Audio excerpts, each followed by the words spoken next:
নমস্কার।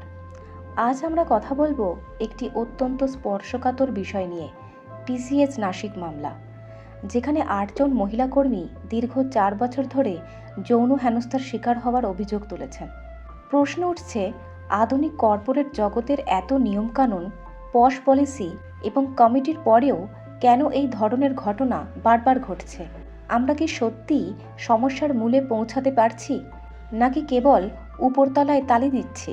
চলুন দেখা যাক এই বিষয়ে আধ্যাত্মিক গুরু আচার্য প্রশান্তজি কি বলছেন। আচার্য প্রশান্তজি এই ঘটনায় আমাদের সমাজের গভীরে থাকা অন্ধকারের দিকে ইঙ্গিত করেছেন। তিনি বলছেন, এই সমস্যা কেবল কর্পোরেট অব্যবস্থাপনা নয়, বরং এটি একটি স্ট্রাকচারাল সমস্যা। এই ধরনের শোষণের মূলে রয়েছে মানুষের অহংকার, যা অন্যকে নিজের সম্পত্তি বলে মনে করে। সমাজে আমাদের শেখানো হয় যে টাকাই পরিচয়, ফলে চাকরির প্রয়োজনে বা আর্থিক বাধ্যবাধকতায় মানুষ দিনের পর দিন শোষণ সহ্য করতে বাধ্য হয়। যখন ধর্মকে আত্মশুদ্ধির বদলে কেবল একটি দল বা গ্যাং হিসেবে দেখা হয়, তখন মানুষ নিজের স্বার্থে অন্যকে ব্যবহার বা ধর্মান্তরিত করতেও দ্বিধা করে না। আচার্য প্রশান্তজি জোর দিয়ে বলেছেন যে শোষণের বিরুদ্ধে নারীকেই গর্জে উঠতে হবে।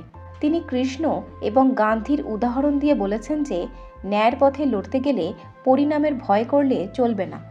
আচার্য প্রশান্তজির কথাগুলো বিশ্লেষণ করলে বোঝা যায় যে আমরা আমাদের চারপাশে যৌনতাকে বা বস্তুবাদকে এতটাই স্বাভাবিক করে ফেলেছি যে শোষণের বিষ বৃক্ষটি বেড়ে ওঠার সুযোগ পাচ্ছে। টিভি বা মোবাইলে আমরা যে আইটেম নাম্বার বা শরীর প্রদর্শনীমূলক বিজ্ঞাপন দেখি, সেগুলো ধীরে ধীরে আমাদের মানসিকতাকে এমনভাবে তৈরি করে যেখানে শরীরকে কেবল ভোগের বস্তু হিসেবে দেখা হয়। অনেক সময় পারিবারিক অনুষ্ঠানে বা বিয়ের বাড়িতে যে ধরনের অশ্লীলতা দেখা যায় তা শিশুদের মনের ওপর গভীর প্রভাব ফেলে। অনেক সময় আমরা দেখি প্রমোশন বা ইনক্রিমেন্টের লোভে অনেকে ছোটোখাটো হেনস্থাকে এড়িয়ে যান, কিন্তু এই এড়িয়ে যাওয়াই অপরাধীর সাহস বাড়িয়ে দেয়। পরিশেষে এটাই বলা যায় যে কেবল আইন বা কমিটির ওপর ভরসা করে সমাজ বদলানো সম্ভব নয়।